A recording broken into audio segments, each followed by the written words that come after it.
Assalamualaikum warahmatullahi wabarakatuh. Nama saya Nur Fatihah binti Mat Arifin dari unit Bahasa Melayu 1. Dalam tugasan kali ini saya akan menganalisis bentuk kesalahan ejaan, kata dan ayat dalam penulisan karangan murid tahun 6. Baiklah, ini contoh karangan murid tahun 6 yang saya akan menganalisis kesalahan dari segi ejaan, kata dan ayat. Baiklah, kesalahan ejaan pertama iaitu kata terdapat mengandungi kesalahan ejaan. Sepatutnya kata yang betul adalah terdapat. Contoh ayatnya ialah terdapat beberapa kebaikan tentang bersukan. Kesalahan ejaan kedua pula ialah justru itu. Sepatutnya ditulis justeru itu. Kata justeru itu mengandungi kesalahan ejaan. Istilah yang betul adalah justeru itu. Contoh ayat, justeru itu kita perlulah menghilangkan stres dengan melakukan aktiviti yang mengeluarkan peluh. Kesalahan ejaan ketiga pula ialah mengingatkan.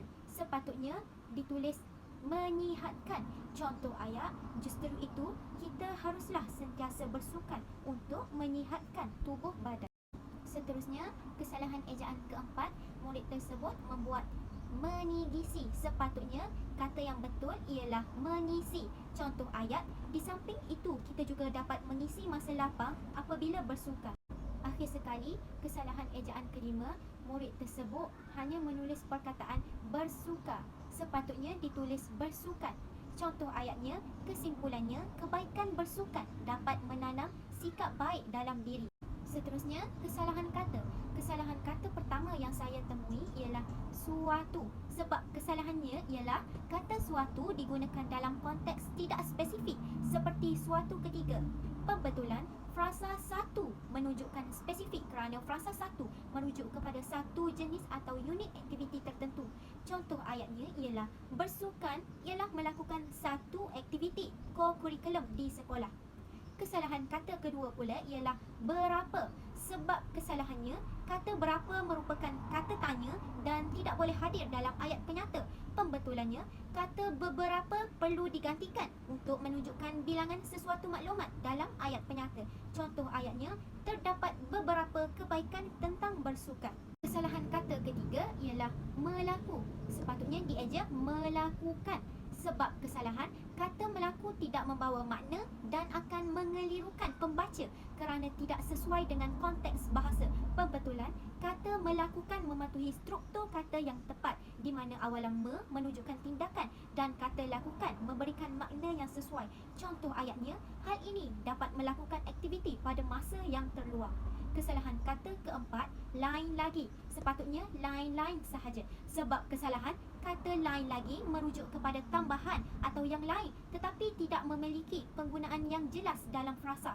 Pembetulan, kata lain-lain memberi makna yang tepat dan sesuai untuk menyatakan variasi lain. Contoh ayatnya, misalnya bersenam, bola jaring dan lain-lain.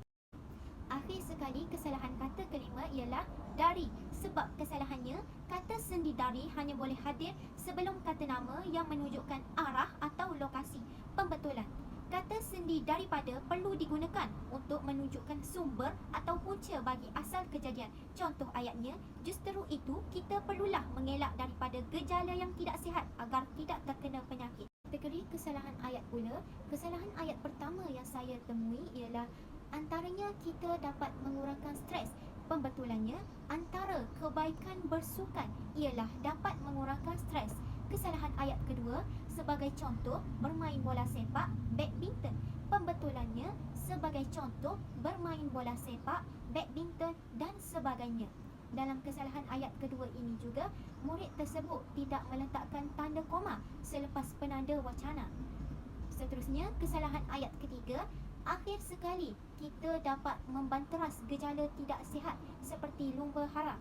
Pembetulannya, akhir sekali bersukan dapat membanteras gejala tidak sihat seperti lumba haram. Kesalahan ayat keempat, sebagai contoh kita akan mendapatkan kemalangan teruk. Pembetulannya, sebagai contoh kita akan mengalami kemalangan teruk. Dalam kesalahan ayat keempat ini, perkataan mendapatkan tidak sesuai digunakan dalam ayat tersebut. Sepatutnya diganti dengan perkataan mengalami. Akhir sekali, kesalahan ayat kelima, kita sebagai rakyat Malaysia haruslah melakukan aktiviti bersukan. Pembetulannya, sebagai rakyat Malaysia, kita seharusnya melakukan aktiviti bersukan supaya badan sihat dan cergas. Sekian itu sahaja daripada saya. Terima kasih.